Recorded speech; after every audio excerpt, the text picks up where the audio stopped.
विज्ञान विद्या में आप सभी का स्वागत है। जैसा हम आर्यभट्टीय ग्रंथ को कर रहे थे, तो जो उसका तृतीय खंड है काल क्रिया पाद तक पाद हमारा चल रहा था।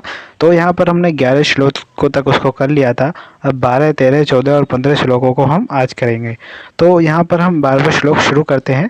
यह गैप इसलिए लिया गया था बीच में क्योंकि हमारी बहुत महत्वपूर्ण पंचांग पर चर्चाएं चल रही थी। आशा करते हैं कि वहाँ से आपको प्रैक्टिकली बहुत कुछ सीखने को मिल गया होगा कि ये चीज़ें कैसे काम करती हैं। जो जो हमने अभी तक इसमें पढ़ा आर्यभट्टीय में, वो चीज़ें प्रैक्टिकली रूप से आपको वहाँ पे मिल गई होंगी और इससे आगे का पोर्शन भी कुछ आपको मिलेगा। तो हम यहाँ पर 12वें श्लोक से शुरू करते हैं। सूर्य के 60 वर्षों में ग्रह नक्षत्र, मतलब जो सूर्य है ना, 60 वर्षों में कितना चलेगा, जो नक्षत्र कक्षा के बराबर चलेगा। पहले भी इस बात को हम देख चुके हैं 60 वर्षों में। और एक चतुर्युग या महायुग में कितना चलेगा, आकाश कक्षा के बराबर चलेगा। तो यानी एक नक्षत्र कक्षा बराबर कितना हो गया, नक्षत्र कक्षा बराबर 60 सूर्य की ग्रह कक्षा है जो है ना, 60 गुना हो गई उसकी। तो ये इसका प्रतिफल आ गया। उसके बाद एक और आई आकाश कक्षा की बात। तो उसमें हम चतुर्युग का गुणा कर देंगे, 43,20,000 है ना, 43,20,000 गुणा ग्रह कक्षा बराबर आकाश कक्षा, है ना। तो यहाँ पर हमने एक चीज़ और देखी थी कि आप आकाश कक्षा में यदि इतने का भाग दे देते हैं तो क्या निकल आएगा, ग्रह कक्षा। तो क्योंकि ये यहाँ पर गुणा में है तो ये नीचे जाके भाग में चला जाएगा। तो आकाश कक्षा में यदि हम चतुर्युग संख्या का भाग दे देंगे तो ग्रह कक्षा आ जाएगी। तो हम इसको पहले ही देख चुके हैं और यहाँ पर इसकी पुष्टि हो गई जैसा कि लिखा है यहाँ पर। ये 12 है। तो इसके बाद 13वें श्लोक को देखते हैं। तो वो कहते हैं कि चंद्रमा की कक्षा सबसे छोटी होती है, चंद्रमा हमसे सबसे पास है, वो सबसे छोटी कक्षा है क्योंकि सबसे छोटी दूरी पे ही है ना। तो सबसे पास में और सबसे छोटी दूरी है इसकी। तो ये क्या है, एक मतलब कम समय में अपनी गति को पूरा कर लेगा।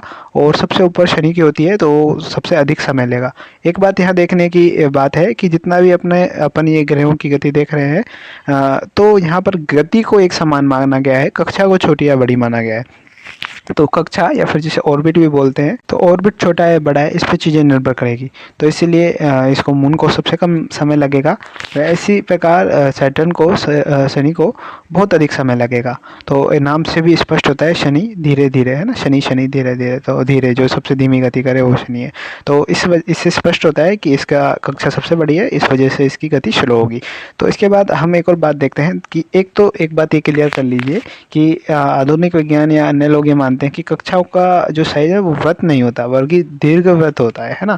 जैसे सूर्य का जो पाथ है या फिर मतलब पृथ्वी का जो पाथ है, ऐसा मानते हैं ना, सूर्य केंद्र में पृथ्वी उसके चारों ओर चक्कर लगा रही है तो दीर्घ वृत्त में लगा रही है ना, एलिप्स में लगा रही है। तो ये माना जाता है इसलिए। लेकिन यहाँ पर जितने भी अपने को गणनाएं मिलेंगी ज़्यादातर सब वृत्त में मिलेंगी। लेकिन इन्होंने हो सकता है कोई कस्टमाइज कर दी हो, स्टैंडर्डाइज कर दी हो चीज़ें, है ना, उनका मानकीकरण कर दिया हो। तो इस तरीके से हम आगे उसको देखेंगे। बड़े वृत्तों में राशि का मान बढ़ा। आप इसमें समझ सकते हैं हम क्या कहते हैं कि हम पूरे जो भी उसकी गति है, वृत्ताकार गति है, उसको हम 12 भागों में बांट देते हैं। तो 12 भाग में बांटने से क्या आ जाती है, राशि आ जाती है ना। इसी को तो राशि बोलते हैं, उसके 12वें भाग को, है ना, एक 12वां भाग उसकी राशि होता है। तो जिस प्रकार यदि वृत्त में बड़े वृत्त होंगे, है ना, जो बड़े वृत्त होंगे उसमें राशि का मान भी बढ़ जाएगा। यदि संख्या बड़ी है 12 भाग भी बड़े बड़े होंगे, और छोटा है तो उनके छोटे छोटे हो जाएंगे। इस तरीके से जो राशियों का मान है, तो योजनात्मक मान है, वो वृत्त के ऊपर निर्भर करता है कि वृत्त कैसा है ना। इसी प्रकार प्रत्येक कक्षा में अंशों तथा कलाओं का मान एक ही होता है ना।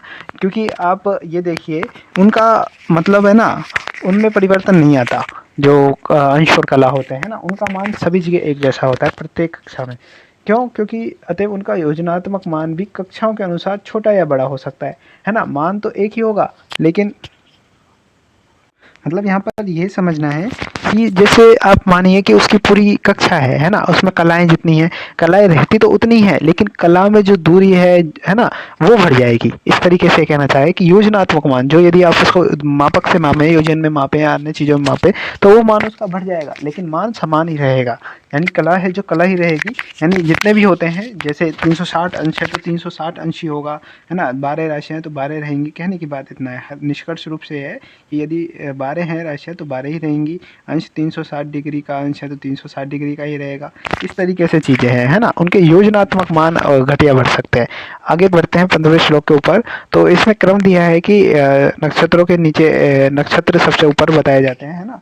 नक्षत्र मतलब आपको मैं बताऊं तो तारों का एक सीक्वेंस होता है है ना, तारों का एक सीक्वेंस है ना, जिनसे हम मेजर करते हैं कि मतलब चंद्रमा किस नक्षत्र में है ना, तारों की शेप देखकर, आकृति देखकर, उनका पैटर्न देखकर, तो उससे पता लग जाता है कि वो किस नक्षत्र में है। तो इस तरीके से ये डिसाइड होते हैं। और नक्षत्र को इस दिन माना जाता है ना। नक्षत्र की वैसे कहने को बात यह है कि 27 भागों में बांट देते हैं, लेकिन वो एक अलग चीज़ें हैं, उसमें वो 27-28 हैं, लेकिन वो इसको नहीं बांट रहे हैं ना, कि भाई चंद्रमा की जो गति है, इसको यदि 12 भाग में बांट दिया तो राशियाँ आ गई, लेकिन इसको 27 भागों में नहीं बांटते है ना। इसको इस प्रकार करते हैं कि जैसे आप यूँ मानिए ये है तारों का पूरा समूह है ना। तो यहाँ पर जब चंद्रमा होगा पृथ्वी के देखने पर, तो यहाँ पर कोई पैटर्न बनेगा तारों का, जैसे सिंगल है या फिर कुछ भी पैटर्न बन सकते हैं, बहुत तरीके के पैटर्न होते हैं ना। तो ये आइडेंटिफाइड है ये पैटर्न। तो ये 28 होते हैं वैसे तो, टोटल सुविधा के अनुसार 27 कर लिए हैं। तो जो नक्षत्र में होगा तो हम कह देते हैं कि उस नक्षत्र में वो है। जैसे चित्रा नक्षत्र में है किसमें है, तो वो उस नक्षत्र के शेप के आधार पर होगा। नक्षत्र क्या है, तारों का सीक्वेंस। तो नक्षत्रों के नीचे क्या बोलते हैं हम, शनि है, शनि की कक्षा है ना। उसके नीचे बृहस्पति की कक्षा है, उसके नीचे मंगल की कक्षा है, फिर सूर्य की कक्षा आती है, फिर शुक्र की कक्षा है, फिर बुध की कक्षा है, फिर चंद्रमा की कक्षा है ना।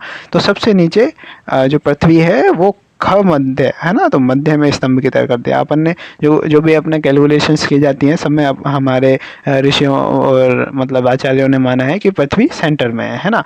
एक पार्ट आता है ज्योतिष का, वेदांग ज्योतिष, तो उस पर भी बहुत कार्य हो रहा है, वहाँ से भी चीज़ें बहुत क्लियर हुई है। तो वो बहुत प्राचीन चीज़ें हैं, लेकिन उसके बाद भी ये चीज़ों का चल रहे आते रहे, इन्होंने अपनी अपनी डिस्कवरियाँ दी हैं। तो हम आर्यभट्ट जी की डिस्कवरीज देख रहे हैं, इनकी खोजबीन देख रहे हैं। इसके बाद हम अगली वीडियो में 16 से शुरू करेंगे, 16 श्लोक से। एक बात और देखने की है, अब इसमें आगे मैथमेटिकल पोर्शन शुरू होने वाला है, थोड़ा 1-2 श्लोकों के आगे। इससे क्या होगा कि हमारा अभी जो लीलावती चल रही है, तो उसमें अभी वो पोर्शन कवर नहीं हुआ है। तो हम कोशिश करेंगे कि 1-2 गणित के पोर्शंस की वो वीडियो अलग से बनाएं, उसके बाद ही ये काल क्रियापात को फिर से शुरू करें। तो देखते हैं, आप लोग कमेंट कीजिएगा कि आपको किस प्रकार चाहिए, कि साथ ही साथ बताया जाए वहाँ पर, या अलग से वीडियो बनाकर पहले उस टॉपिक को समझाया जाए कि व्रत क्या है, उसका चाप क्या है ना, कितने भी उसमें कैसे कैसे बुझाए समानों की जो भी है। तो इस प्रकार देखते हैं आगे से। जी धन्यवाद।